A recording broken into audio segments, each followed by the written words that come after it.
Hey there, good people. It's the Big Heavy back again with another RV related review. And this is one of those ones where the universe sort of aligned just right, and I ended up getting a product that I was actually about to buy myself. And literally a day or two before I went and actually hit the buy button on a few items that have been sitting in my Amazon shopping cart, the company reached out with a product in that segment, and actually one of the ones I was looking at in my comparison set. And this is a company called HiBoost. And I'm going to give you a review of their latest cellular signal booster product. It's called the HiBoost RV 3.0. Now, if you're not aware of what these types of products do, essentially, and we'll talk about this as we unbox and go through the components, but there's an antenna outside your vehicle. They also make one that you can use in your home if you live somewhere where there's not a lot of cellular signal. There's an amplifier component that connects to that antenna that you put outside of your vehicle. And then there's an antenna inside that your cell phone, hotspot, whatever type of device would connect to. And the idea is that that antenna is kind of outside, hopefully got it high enough so that it can suck in whatever weak cellular signal is out there. The booster then amplifies that signal and rebroadcasts it inside your, in my case, RV, with the hopes that you can then use your phone in areas where there's not a ton of signal. So if you're a musician or something like that, it's kind of the same idea as something like an electric guitar amplifier. You know, you play the strings, they send out a signal that's relatively quiet and weak. You've got something that amplifies that signal and then broadcasts it out again. So, you know, you can hear your hot licks. In this case, we want to be able to hear a cellular signal and be able to do things like work remotely while we're out goofing around in our RV. So let's jump into unboxing this sucker. All right, so here we go. Fairly nice packaging. We have the requisite #VanLifeHipster in their little wool hat on the front of the box. What I do think is kind of exciting about this unit is, according to the box, and I realize this is sideways, it is 5G compatible, so we should be able to boost whatever signal we can get, including those high-speed 5G signals, which again is a nice thing in terms of working from your RV or vehicle. Back of the box, there's a little bit of a diagram kind of showing you those three major components. Again, you got that outdoor antenna, the signal booster itself, inside antenna, and obviously a power supply to get the whole thing working. And let's open her up and see how she looks. So at least in this particular unit, no tape or anything to have to deal with, which is kind of nice.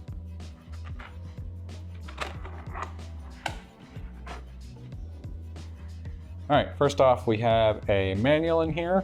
There is a US-based address for customer support and email and phone number on the back. Apparently these guys are based in Texas, or at least their customer support is. Packaging looks pretty nice. There's some good solid foam in here. And we have the, it's kind of heavy, the signal booster itself. This is actually surprisingly heavy. I'd say this is maybe a good 2 pounds. We got some nice rubber bumpers on here, some indicator lights, heat shrink on there. Looks like it's some kind of aluminum maybe, or metal. It is heavy, like it's not lightweight aluminum. We have a indoor antenna jack in there, nicely labeled, DC power in, and an outdoor antenna jack and a USB port. Not sure what the USB port is for, but we'll take a look at the manual and see if we can figure that out. No mounting screws on the back. It does look like, having read the manual, these two little areas here are designated as a place where you can put some hook and loop type stuff, which is the generic name for Velcro. So I believe they provide that to you, but we'll see as we go through the unboxing. So next up, looks like we have an antenna mast. I would say this looks to be about a little over a foot. It does have 2 sections, so it looks like you can get a couple foot antenna mast going. And there does appear to be another layer here. Yep, so next layer we have, looks like some dual-sided mounting tape type stuff. We got a pack of zip ties. We have a spring. I assume this is for the antenna base. So if you whack something while you're driving around, that should hopefully give you enough give not to snap your antenna. We have a little packet of antenna mounting stuff. What I was excited about, and part of the reason I went with this particular unit, is they do give you these U brackets My plan is to bolt this on the back of the ladder in my RV, and we'll go through that during the installation. We have a power supply. Looks like a pretty typical power supply. Has a US plug, and it does indicate a 12-volt output on here, which is nice. So you could theoretically hardwire this into your RV if you so desired. You'd have to build yourself a custom plug or figure out what kind of barrel plug this is, but I do like that it's 12 volts and that's some esoteric voltage. We have a little double-sided sticky tape. So again, some mounting related stuff. I assume that goes with this guy, who is the inside antenna. And yep, can verify that fits on there pretty nicely. And the purpose of this guy is to connect to the amplifier and rebroadcast your cellular signal inside your vehicle. So essentially that's what takes the amplified signal and lets your phone connect to it. So that's kind of major component number 2, along with the signal amplifier itself, which is this guy, obviously. We also have a 12-volt cigarette lighter style power supply. It does have a little USB plug on there, so that's nice. So you can kind of get a little value and not just kind of waste a 12-volt plug in your vehicle.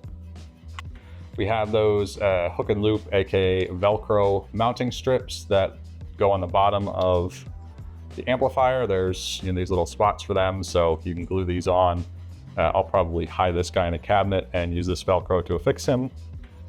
And then we have the exterior antenna itself. And this is kind of nice. Looks like they give you a short little section of antenna cable here. I guess this is about 2 feet. And then they've got a pretty big bag of antenna cable. So, obviously you're going to need a little more than this, but it looks like this will keep it nice and manageable when we go and build the pole and ultimately mount the antenna. And then this is what I'll use to run from the antenna to where I put that signal amplifier. This antenna itself is surprisingly light. I don't know why I expected it to be a little heavier. Antennas are generally not that complex, but appears to be a plastic. Again, pretty lightweight, has a threaded base, so it'll screw into that mounting pole that they provided. And I like that this is a pretty unobtrusive looking antenna. I believe it's omnidirectional, so we don't have to goof around too much with moving it to get it to face a signal. And we'll see if it ultimately lives up to its hype of pulling in a signal and amplifying it. So pretty straightforward unboxing, nice packaging. Everything looks pretty good. I did flip through the manual earlier. On a scale of 1 to 10, 10 being a Shakespearean grade bit of literary craftsmanship and 1 being something that's completely illegible and impossible to make sense of, I'd give this manual like a 7-ish. There were some pretty obvious grammar errors, some kind of goofy English, nothing that really prevented me kind of understanding what it was trying to convey. But not the greatest manual, but certainly not the worst manual for this type of product. So I'll move the box out of the way, give you kind of one final look of everything that came in here, and then we'll get out to the RV and we'll set this puppy up. So here's the results of that unboxing in all their grandeur. You've got all your mounting supplies. I do like that it appears they've kind of given you everything you could need or want. You've got your external antenna as well as the mast, which is in 2 sections. My understanding is you can either use one or both sections. I'm probably going to use one. We'll see how that works. I ultimately want to keep the antenna at the same height as the RV so I don't end up clipping it on anything. You've got that spring mount, and then you've got your collection of mounting goodies for the antenna, as well as that longer antenna cable so you can ultimately connect it into the signal amplifier, which is sort of the brains of the operation. You also have a manual, obviously. You've got your 2 power supplies. You only need to use one. I'm not sure which one I'll use, but we'll kind of leap that bridge when we get to the installation. And then you've got your interior antenna, which is what your cell phone will ultimately connect to and where it grabs that boosted signal. So with that, let's get out to the RV and get to work. All right, so we're out at the RV, got my antenna assembled, and the assembly was not as straightforward as I thought it'd be. It's conceptually pretty simple. You got the actual antenna piece, screws into this extension rod. They give you 2 of those, which is nice. I think they said you can get this up to like 10, 11 feet. Obviously, the higher you put an antenna, the better your reception's going to be.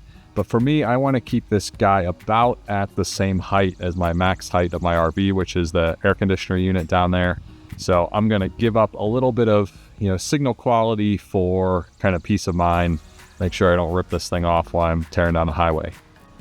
The nuance to the assembly process, so antenna extension rod, this little piece that allows the antenna wire to come out, and then this spring-loaded base, was that the cable at the end of the antenna is a pretty snug fit inside of this guy in particular.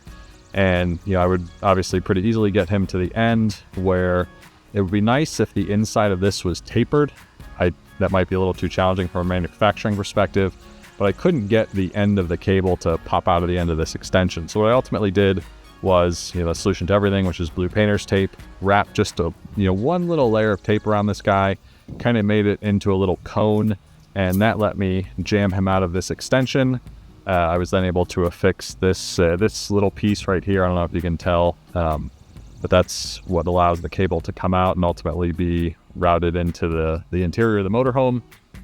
And then I ended up using 2 adjustable wrenches to tighten up these 2 pieces since the fit was a little bit snug. I don't know if you can see, I dinged up the paint a little bit on there, but yeah, that's not something I'm going to see or worry about too much. So ultimately, I have a nice ladder on the back of this motorhome that I'm going to use for my mounting. Have it approximately the same height as the air conditioner, so I don't have to worry about having something extra in the back. And let's get this guy mounted up. All right, so we're mounted up. I couldn't really film this since I wanted to avoid falling off the ladder for obvious reasons, but pretty straightforward. Seems like good hardware. I don't know if this is stainless, but it seems like nicely, relatively well-machined metal. Pretty standard U-bolt mount. The only complaint I'd have with this mounting bracket was the picture kind of showing the diagram in the manual was super small, but essentially you've got your U-bolt, you've got this bracket piece, and then you've got a washer, a lock washer, and a nut on there. So pretty easy. They didn't give you any tools. This is a 10 millimeter nut here. If you have it, highly recommend one of these little ratcheting sockets, just so you can kind of zoom these guys in. And the only other key I'd give you here is you don't want to tighten the heck out of these nuts, since you do have a hollow metal tube on your ladder, and I assume most ladders are going to be hollow.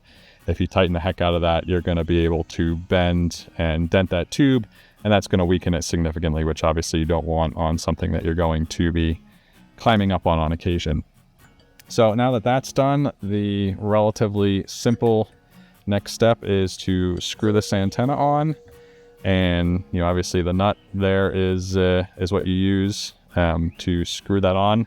So I'm going to stop filming a little bit so I can do some two-handed action. All right, pretty straightforward here. Again, washer, and there's a little flange on the bottom of this, so that'll line it up in the hole. And then the nut goes on there.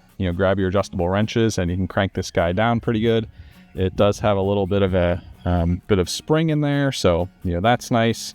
Although that does seem to move the ladder a little bit, so not something that that I hope to engage too often. So there's our antenna. The only other pro tips I'd give you for this install process, I would bring up a little baggie. This is just one of the baggies that came with the kit. I put all the nuts in there since obviously, don't want to drop them down, since there's probably a 0.0% chance of ever recovering them. And then, use a real ladder. If you're doing this at camp, you might be tempted to try and do it hanging from your RV ladder. This is definitely a job I'd want 2 hands for, just since you got these little nuts and fasteners and stuff that you kind of got to keep track of, and having those flying all over the place would be pretty unpleasant while trying to hang on the ladder with one hand. So that's that. Next step is to connect up the longer cable to this end.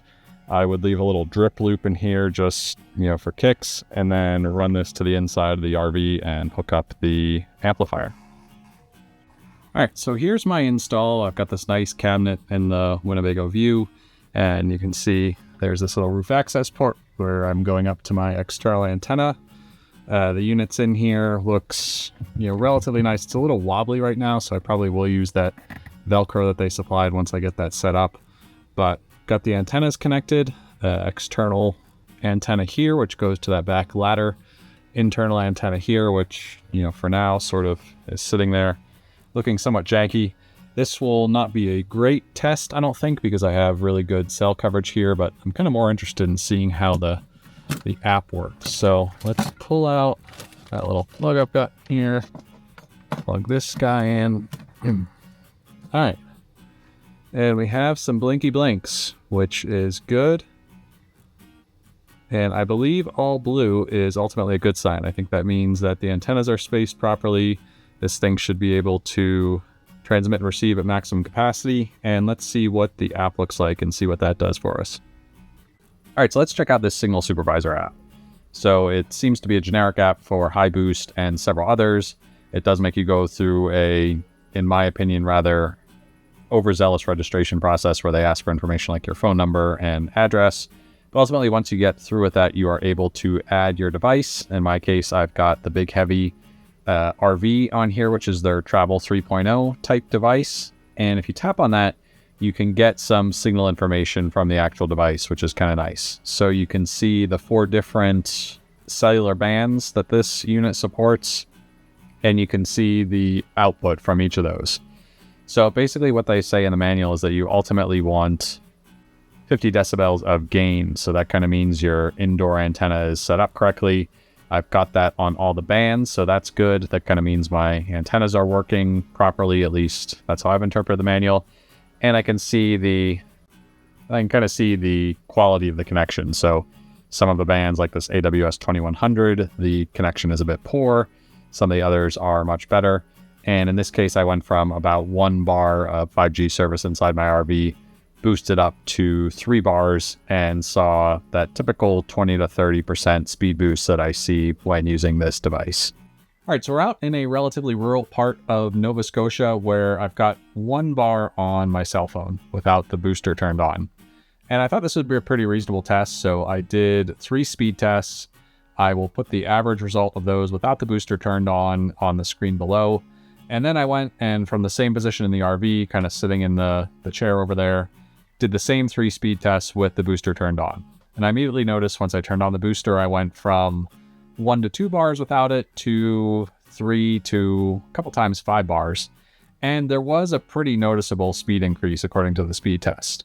And you may think, this is not earth-shattering, 10 megabits with the booster turned on, but it's a good 40-ish% faster than without the booster turned on, which, is 40% faster video uploading. It's maybe the difference between successfully doing a Teams or Zoom call or having it drop out.